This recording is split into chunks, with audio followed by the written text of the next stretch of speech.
today's sermon. Today's sermon is called "There is no comparison to knowing your mom's love."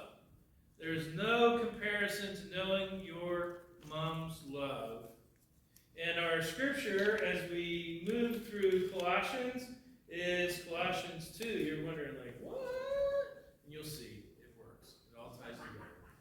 There's no comparison to knowing your mom's love. And I gave it a little Western PA spelling, because we don't say mom, we say mom. I don't know why. Colossians 2, 8 to 15. If you follow along on the next couple of slides, or maybe your Bibles or your phones, see to it that no one takes you captive by philosophy and empty deceit, according to human traditions, according to the elemental spirits of the world, and not according to Christ. For in him the whole fullness of deity dwells bodily. You have been filled in him, who is the head of all rule and authority. In him also you were circumcised with a circumcision made without hands, by putting off the body of the flesh by the circumcision of Christ, having been buried with him in baptism, in which you were also raised with him through faith in the powerful working of God who raised him from the dead. All this resurrection talk. All right. And you, who were dead in your trespasses and the uncircumcision of your flesh, God made alive together with him, having forgiven us all our trespasses. How? By canceling the record of debt that stood against us with its legal demands.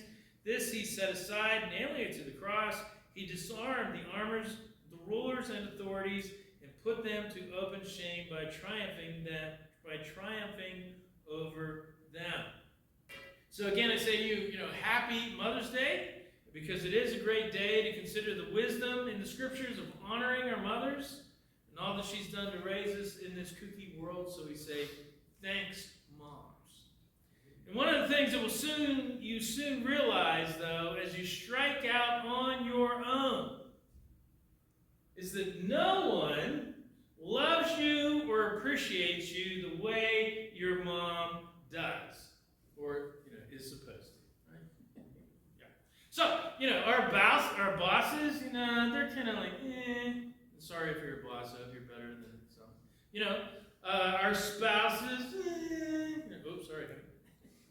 And our co-workers, again, sort of the meth thing, they all give up on us so easily for however we look or dress or act or behave. Unfortunately, there's always some sort of level of rejection directed at us, isn't there? But mothers never do that. Sure, they teach us how to properly look or dress or act or behave, whatever proper is. I mean, you might have a biker mom. That's the nicest biker mom picture I could find. The other ones were a little bit inappropriate. Or you might have a college professor mom, because there's my cousin Jennifer teaching at Wheaton College. She's a professor there teaching in church history. Her main subject is Dr. Calvin. So, you could have all kinds of moms. But, the nice thing about moms is supposed to be that even in our worst moments, we have an assurance that we can call them up, even in the middle of the night, and they will answer their phone, and they will love us and support us. In that sense, a mom's love, or any parental love, is supposed to be sacramental. An example of an outward working of grace. It's not works-oriented, but their love is supposed to be centered in undeserved favor. A works-oriented grace, or a works-oriented mom, says, take out the trash and do those dishes. Yeah, and then maybe I'll love you. I'll like you then, I guess. But a mom, she wants us to help with the chores, but the world is not going to come crashing to an end if we do not fulfill those chores. Such loving and accepting behavior is meant to be a picture of the grace of God. Moms are meant as a depiction of God's love for all of us in Jesus. It goes back to Genesis. You have the man and the woman, people are getting married, representing God's love, and then that carries forth to the children. And I know all you mothers are like, why are we paying this guy? We could have said this, right? I understand that. So it's when we strike out on our own, however, that life gets really messed up. And we discover how disoriented the world really is. Because the world says to us, if you do this for me, then I'll do this for you. And that's a struggle that these followers in Colossae, these new Christians, were having in Colossae. Through the preaching of Epaphras, they've become students, disciples, and followers of Jesus. Except these new disciples were under pressure from their previous lives to return to the old ways, come back to the temple, return to the old philosophers, get back to the Caesars, just like we heard it said there in verse 8, see that no one takes you captive by philosophy. Come back to these old ways. Now, in that sense, no one was asking them to give up on religion per se, but what was happening was, because Christianity was so new in ancient Turkey, people had no idea who this Jesus guy was. So it was a plea to come back to the most familiar ways of understanding life.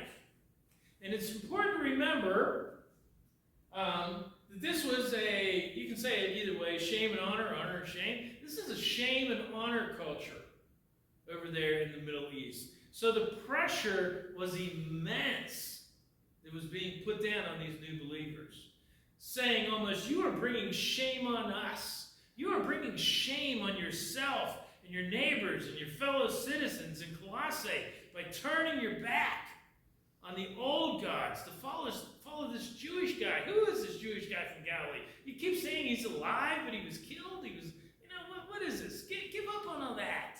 Come back to the old ways. Honor us again.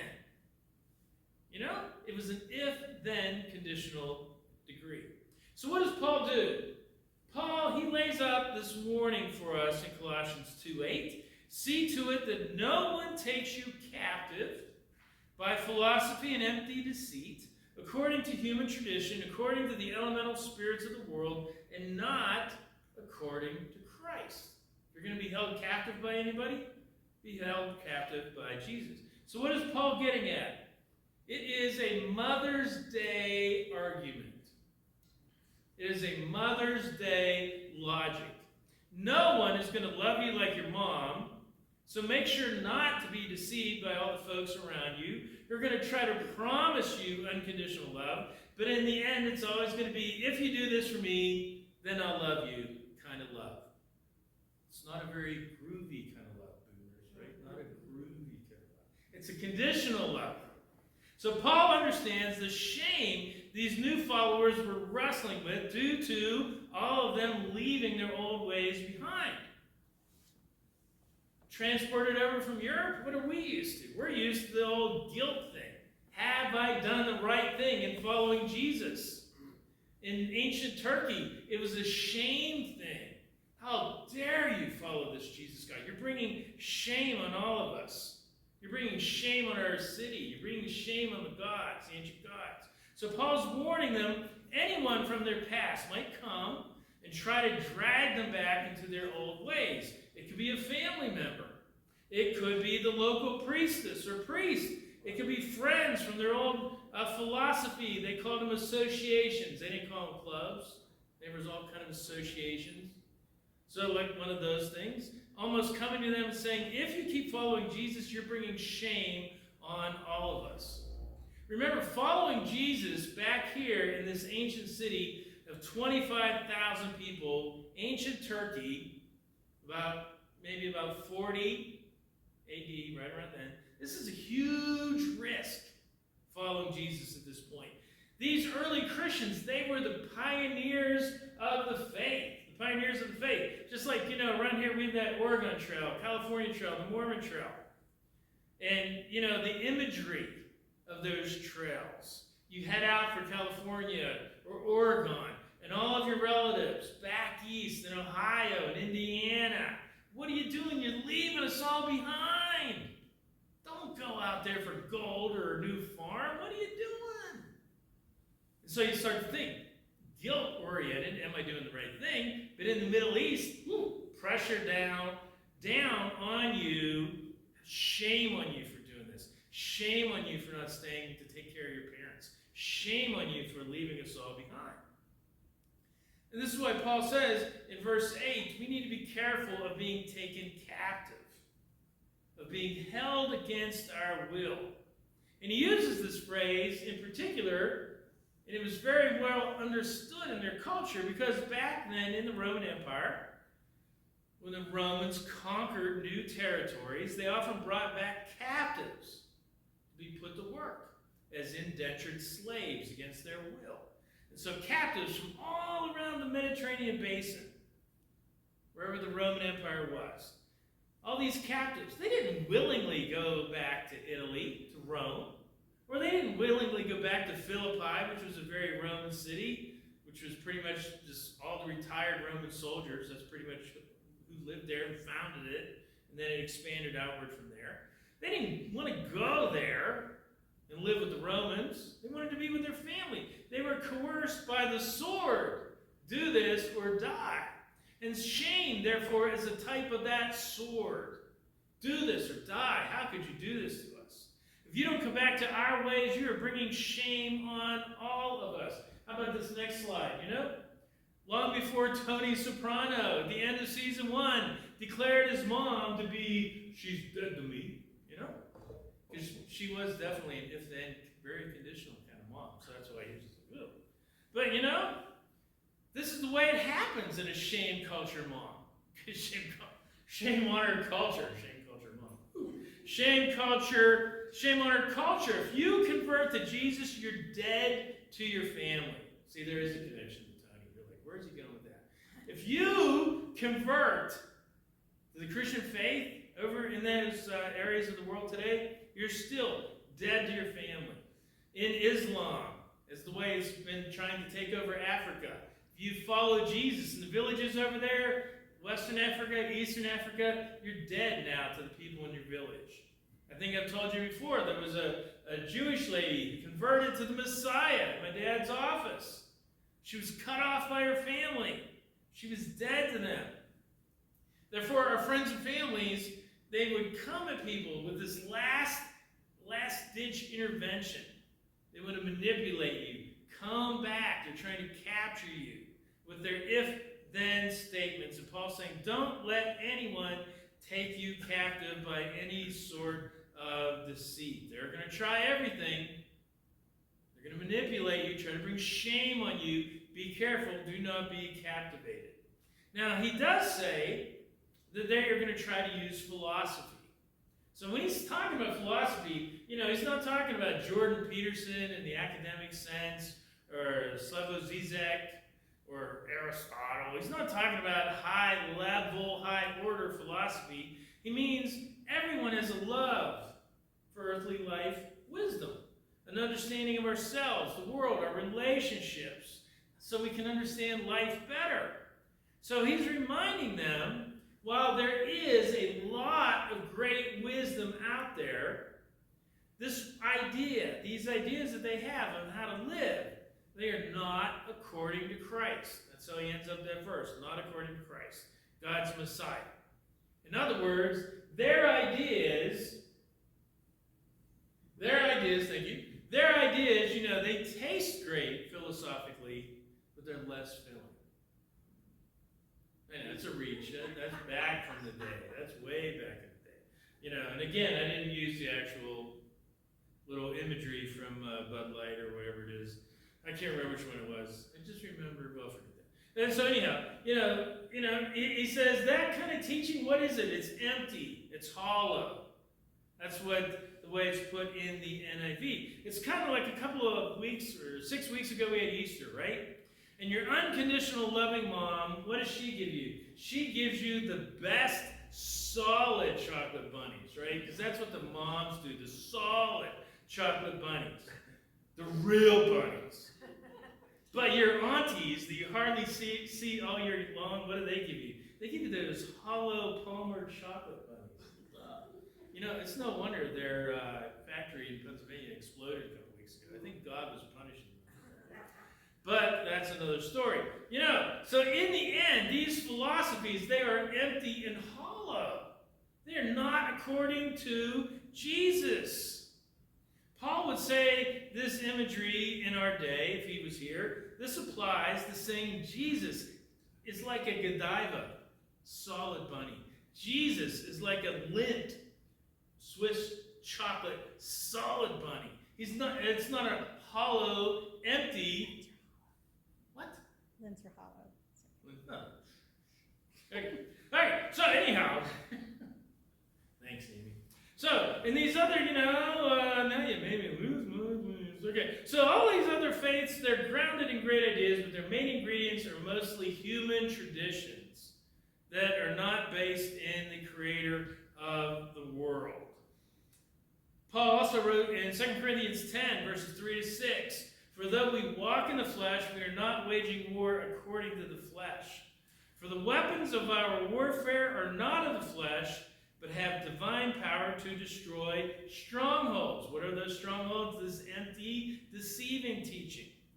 He says we must destroy arguments and every lofty opinion raised against the knowledge of God.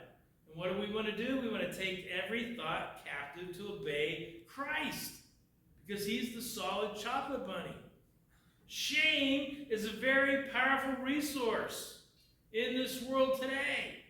I don't know if you might remember it, but it sticks in my mind when the Korean ferry sank in April 2014. The Korean ferry, it flipped in the harbor. Lots of different reasons why it did.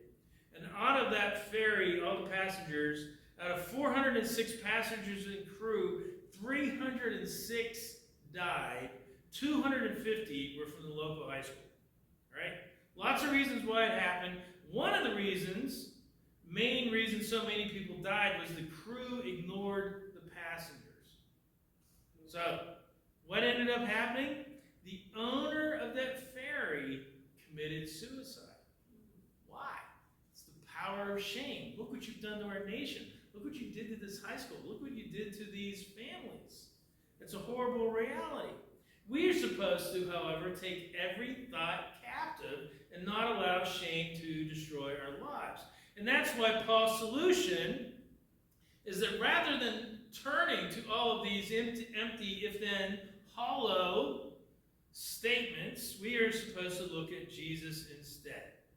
Now, as I read the rest of this passage, 9 through 15, I'm like, why is Paul going through everything that he already went through in the first part of the letter already? And then I realized that with all of these metaphors and imagery that he gives us in verses 9 to 15, Paul has made a shift. And the shift is that he is now not just going for their brains, he is going for their hearts. All right? So it's kind of like, are you reading C.S. Lewis with imagery and metaphors and you really get it down in here, or are you reading a dry theology book? They're both saying the same thing, but one is also using metaphors to describe who the Lord is, to describe the Lord's love to you in picture-y kind of words that make sense. Now, why was Paul doing this in verses 9 and 15? Why was he repeating himself?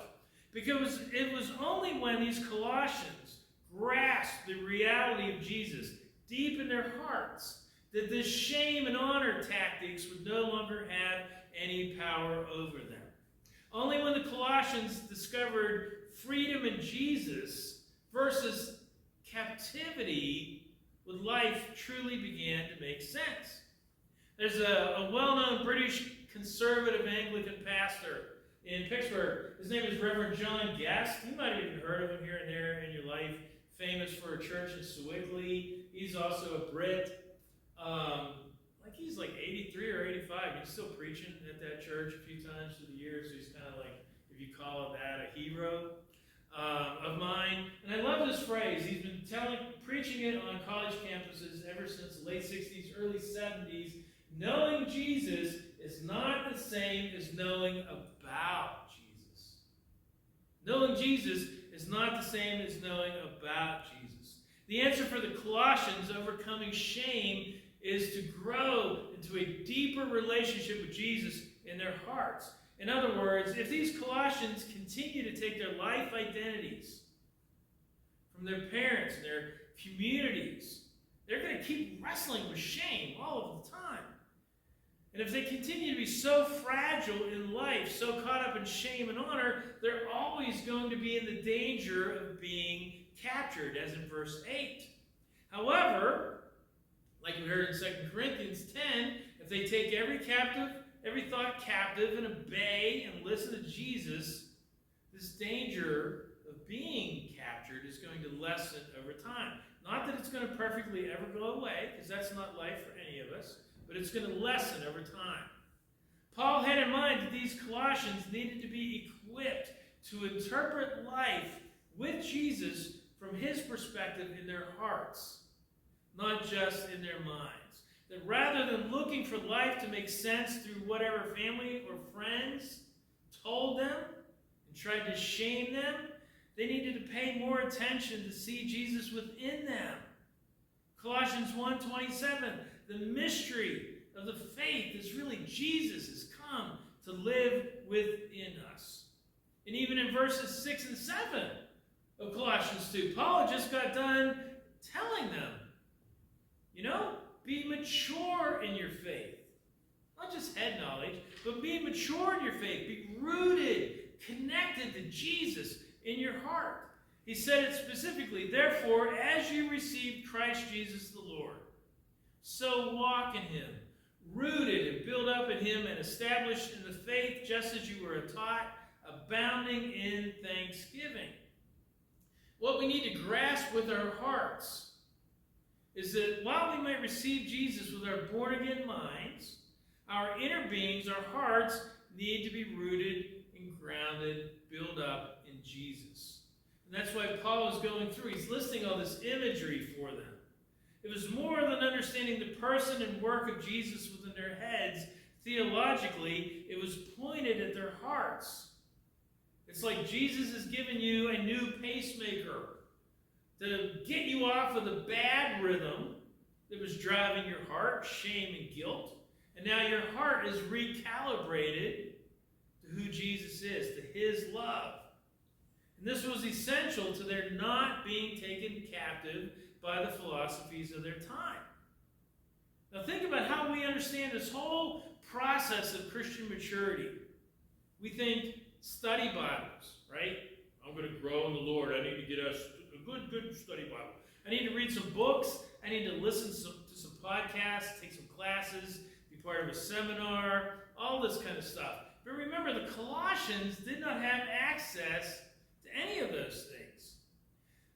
But the resource that they had with them all the time was their heart. And so they needed to constantly be reminded, Jesus with them in their hearts. So if their hearts are transformed, the rest of their lives would follow because they're constantly paying attention to the truth. Jesus in them.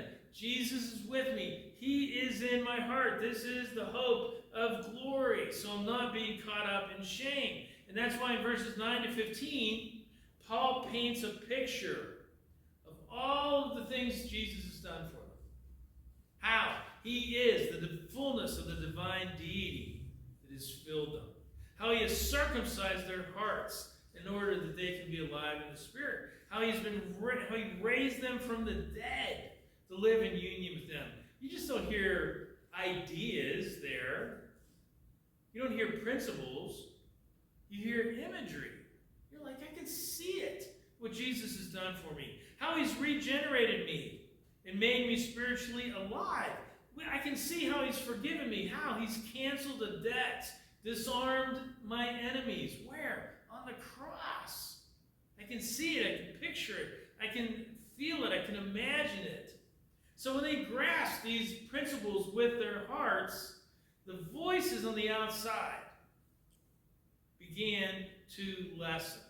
So everything these Colossians were going through was essentially a heart issue and not just a knowledge issue. So only by following Jesus from within could they mature and move beyond the shame and honor tactics of their day.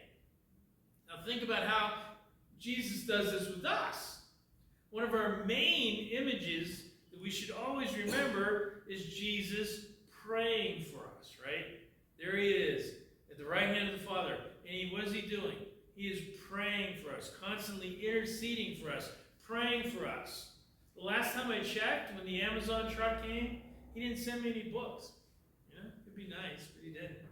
He didn't direct me to a website or an Instagram handle or a podcast. He prays for us, that our hearts would know the reality of his heart for us versus the false narratives that are used to deceive people even today. And, when I was talking about books, I wasn't discounting the scriptures. Like, it's time for heresy. We got them now. No, that's not what we're saying. But we need to get his words down into our hearts, the very core of our beings. Unless we do that, we are walking targets of the enemy.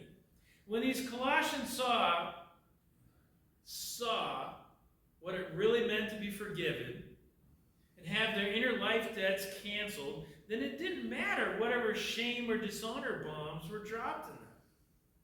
All that mattered then was how much Jesus treasured them, how much he was constantly praying his infinite, eternal, unwavering love into them 24/7, 365. Think about that. His infinite, eternal, unwavering love. When you put your imagination onto those things, your thoughts and your heart onto those things, it does not matter how people begin to shame you or want to shame you. So what about us today in 2023? We don't live in a shame-honor culture here in the U.S., although it is transitioning that way more and more because people reject the idea of doing wrong and guilt. But even so then, why do we still listen to so many others around us instead of Jesus? It's because our hearts are not always captured by the love of Jesus for us. We live in a world that preaches to us, be your own person, right? Be yourself. Don't try to be anybody else. Be yourself. And then what do? All of us, we continue to measure ourselves against everybody. How we look, how we dress, what's my car or truck look like? Am I having the best relationship ever? Yes, I am, Amy. We're constantly comparing ourselves to other people instead of resting in Jesus. And it's no wonder then that so many folks can't even get out of bed in the morning. And they're so connected to drugs and alcohol because it's an if-then world. If you are like these people, then you're a good person. Then you are a superstar. But just think, if we would be grounded in Jesus, how much our hearts would be different and how we would not be bouncing around in this world. John 17:23, when Jesus is praying, not just for the disciples, but he's praying for all of us. Here's the idea from the second half of 17:23. The Father loves us as much as he loves Jesus. The Father loves us as much as he loves Jesus. So let's do sort of a rhetorical thing, right? How much does the Father love Jesus? Think about that. How much does the Father love Jesus? Wow. Jesus wants us to know that is also the way the Father loves us. The way that he loves Jesus. If we would get that down inside of us, wow, this world would be so different because the Christians would just be so full of confidence and peace in Jesus. It would not matter how people would be coming at us in any way, shape, or form. In closing, as we began, we talked about what it's supposed to be like, this unconditional relationship between a mother and a child. Paul uses some of the same imagery in 2 Corinthians 11, verses 2 to 6. He said, "For I feel a divine jealousy for you, since I betrothed you to one husband, to present you as a pure virgin to Christ. But I am afraid that as the serpent deceived Eve by his cunning, your thoughts will be led astray from a sincere and pure devotion to Christ." This is Colossians 2. "For if someone comes and proclaims another Jesus than the one we proclaimed, or if you receive a different spirit from the one you received, Or if you accept a different gospel from the one you accepted, you put up with it readily enough. Why are you doing that? Why are you putting up with it so readily? Because you're not thinking the way the Father loves the Son is the way He loves me. All of these things that Jesus did for us in Colossians 2, 9 to 15, those beautiful pictures that He painted for us, if we have those down into our hearts, we're not going to put up with whatever arguments people bring against us and try to shame bomb us. Why was Paul so jealous on behalf of the Lord? Because what was bouncing around in their hearts was not rooted or grounded or rooted in Jesus. Instead, they were being led astray from a sincere and pure devotion to Jesus the Christ. This week, may our hearts be grounded in the love of the Father, the love that He has for Jesus. It dwells within us. We're filled with that presence. That is the hope of glory. It is not a work. It's not a commandment. It's like, pay attention, wake up. Here is who we are. Here is what we have for you. Receive this. Recognize it. God is within you. Let's pray.